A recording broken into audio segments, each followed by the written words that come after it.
My name is Anisa Javed and my roll number is 14823. And today my presentation topic is wood, softwood. Ma'am, next slide please.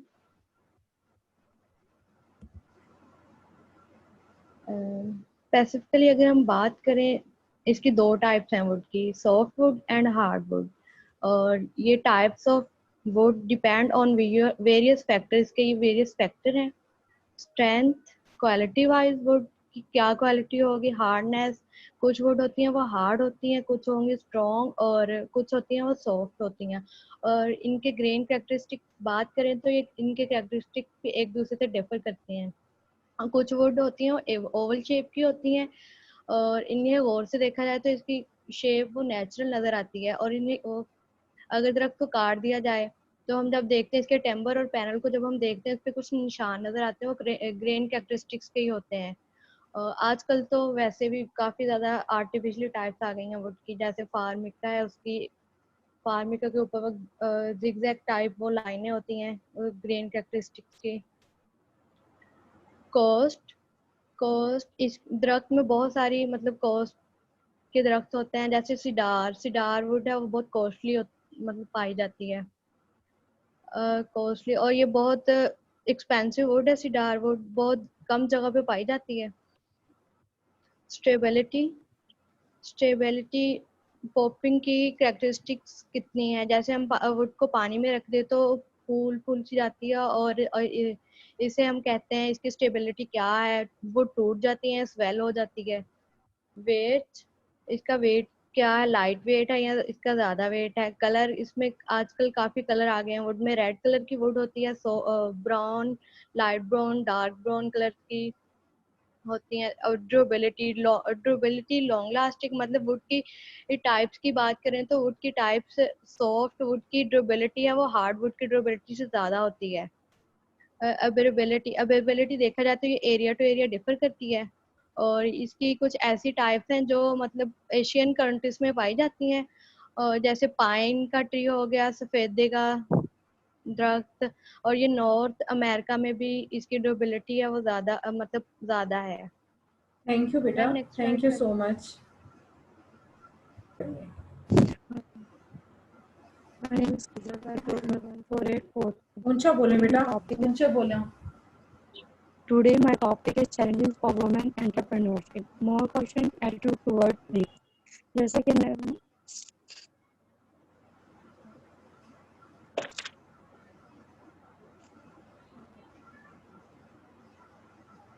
जैसे कि आप जब entrepreneur में आते हैं तो आपको क्या चैलेंजेस फेस करने पड़ते हैं।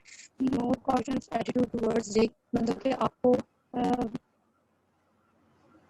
जैसे आप आपसे बिजनेस में जब आते हैं तो आपसे हायर एक्सपेक्टेशंस होती हैं कि आप बिजनेस को बहुत ऊंचा लेके जाएं, इसलिए चैलेंजेस भी बहुत होते हैं। और आपसे आप इसको ऊंचा नहीं, जैसे मतलब कि आप इसको ऊंचा लेके जाएं और ये ना हो कि आप इसको लोअर लेवल पे ले आएं। और ज़्यादा चैलेंजेस होते हैं man, because our society is man dominate. और इसमें है वर्क होम कॉन्फ्लिक्ट। कॉन्फ्लिक्ट भी ज़रूरी होते हैं। वुमेन घर में भी में बहुत ज़्यादा रिस्पॉन्सिबिलिटीज़ होती हैं और इसकी जॉब पे भी बहुत ज़्यादा रिस्पॉन्सिबिलिटीज़ होती हैं। और वुमेन को अच्छे तरीके से कॉप अप करना चाहिए, और ताकि वो बिजनेस को भी प्रॉपर टाइम दे, अपनी जॉब को प्रॉपर टाइम दे और घर को भी प्रॉपर टाइम दे। इसलिए दोनों को प्रॉपर टाइम देना भी इसके लिए मैनेज करना बहुत ज़रूरी है। बर्डन ऑफ चिल्ड्रन केयर, बच्चों को भी प्रॉपर टाइम देना चाहिए, अपने बिजनेस को भी। और जैसे कि वुमेन को आप जानते हैं कि घर में भी, जैसे मैरिड वुमेन है तो उसकी ज़्यादा रिस्पॉन्सिबिलिटीज़ हैं कि उसने घर को भी टाइम देना है और अपने बिजनेस को भी टाइम देना है। और डिस्क्रिमिनेशन इन फाइनेंसिंग, जैसे बिजनेस वुमेन जब बिजनेस स्टार्ट करती है तो उसको अगर लोन लेने की ज़रूरत है तो बहुत से फंड्स जो हैं वो 2% देते हैं लोन, जबकि मैम्स को ज़्यादा इसमें प्रेफर किया जाता है। और ma'am next slide. My name is Kizra, roll number अस्सलाम वालेकुम, my name is Kizra, roll number 14845। Today my topic is challenges for women entrepreneurship. जैसे कि आप जानते हैं कि मैन तो एंटरप्रेन्योर फील्ड में आते हैं, लेकिन जब वुमेन आती हैं तो इनको क्या चैलेंजेस आते हैं। और इनको क्या चैलेंजेस आते हैं एंटर करने के लिए मिलते हैं। जैसे कि हम जिस सोसाइटी में रहते हैं वहाँ पे मेल डोमिनेंस ज़्यादा है एज कम्पेयर टू वुमेन। और उसके डायनेस्टिंग कंप्लायंस में आते हैं male accidental death of person his wife accept the job. इसमें यह है कि हस्बैंड की डेथ हो जाए या वो डिसेबल हो जाए, डिसेबिलिटी हो जाए, या वो जॉब छोड़ के कहीं और चल जाए, जिसकी वजह से आपको बिजनेस में एंटर होना पड़ता है। No other choice, women can be forced to launch a business because of कुछ फैक्टर। हस्बैंड ने जॉब स्टार्ट की होती है जिसकी वजह से आपको इस फील्ड में आना पड़ता है, या वो बिजनेस छोड़ के चले जिसकी वजह से आपको फोर्स किया जाता है कि आप उसके बिजनेस को रन करें।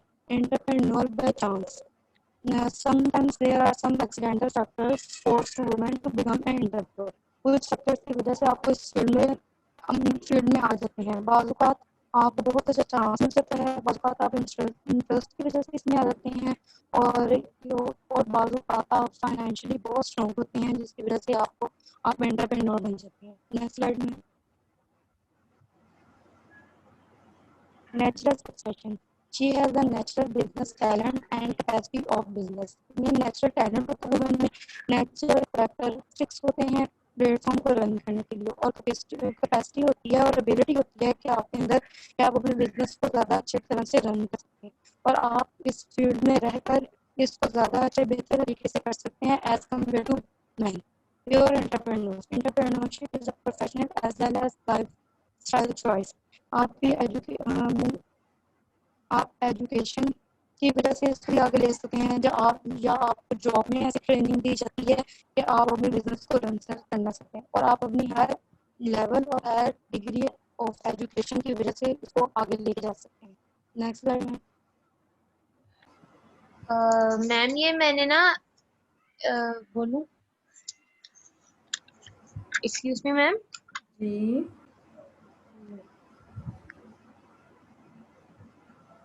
Assalamu alaikum class. My name is Hamna Sabir, roll number 14809. Today I am going to discuss about the financial segment.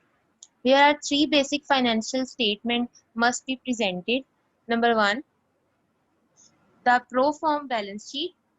इसमें हम लोग देखते हैं कि इसमें हम लोग अपने एसेट्स और लाइबिलिटीज को जो है ना वो प्रोजेक्ट करते हैं। उसके बाद द इनकम स्टेटमेंट और द कैश फ्लो स्टेटमेंट। अब हमने इसमें क्या करना है, शुरू में हमने अपने जो स्टार्टअप शीट को बैलेंस करना है। इसमें हम लोग अपने एसेट्स को देखेंगे और लाइबिलिटीज को देखेंगे। एसेट्स में हम लोग, एसेट्स क्या होती हैं, एसेट्स होती हैं they are sure it also include our stock. मतलब ये वो चीज़ है जो हम लोगों ने अपने घर से या अपने स्टॉक से जो चीज़ें इस्तेमाल की हैं। और लाइबिलिटीज वो होता है जो हम लोगों ने एक्सपेक्ट करना होता है कि आफ्टर अ ईयर हमारे पास हमने एस्टिमेट किया होता है ये कि हम लोगों ने जो है वो मतलब कितना यूज किया, मतलब बिल्स वगैरह सबका हिसाब, ये सारा कुछ हमारी लाइबिलिटीज आती है जो हम लोग 1 साल के बाद या देखते हैं। ये लाइबिलिटीज एक्सपेक्टेड होती हैं, और जो एसेट्स होती हैं ना वो हम लोगों के होती हैं कि वो हम लोगों के पास हमारे स्टॉक में इंक्लूड होता है। उसके बाद आ गया the income statement. Ma'am next, सबसे पहले हम लोगों ने इसमें देखना होता है, हमने 2 अकाउंट्स बनाने होते हैं, एक होता है प्रॉफिट अकाउंट और एक होता है लॉस मतलब अकाउंट। इसमें हम लोगों ने अपनी सेल फॉरकास्टिंग करनी होती है, मतलब 1 साल के हिसाब से।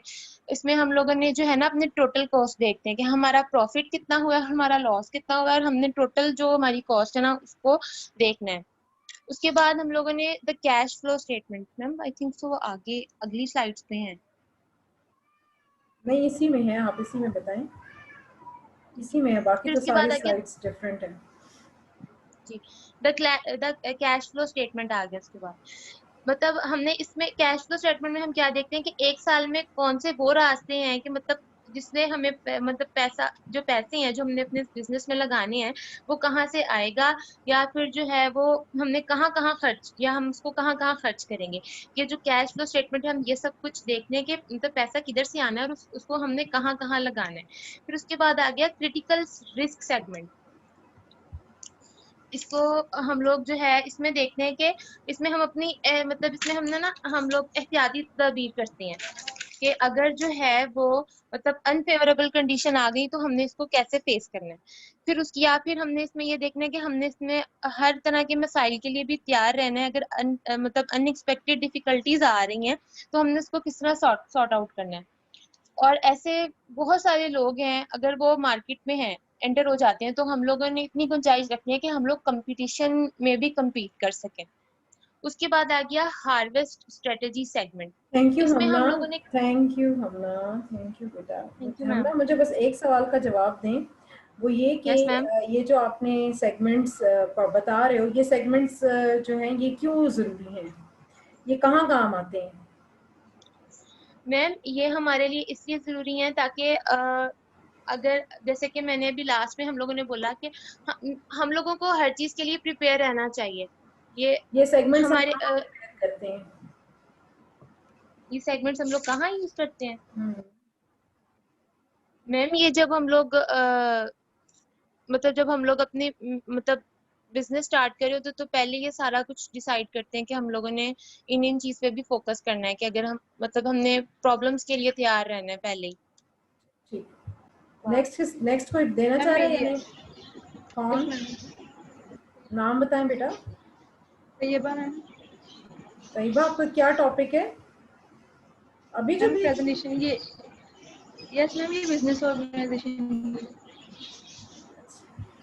मैम, ऑरेंज के बिल्कुल साथ एंड उसके साथ है ये पिंकिश में। मैम इधर इधर साइड से।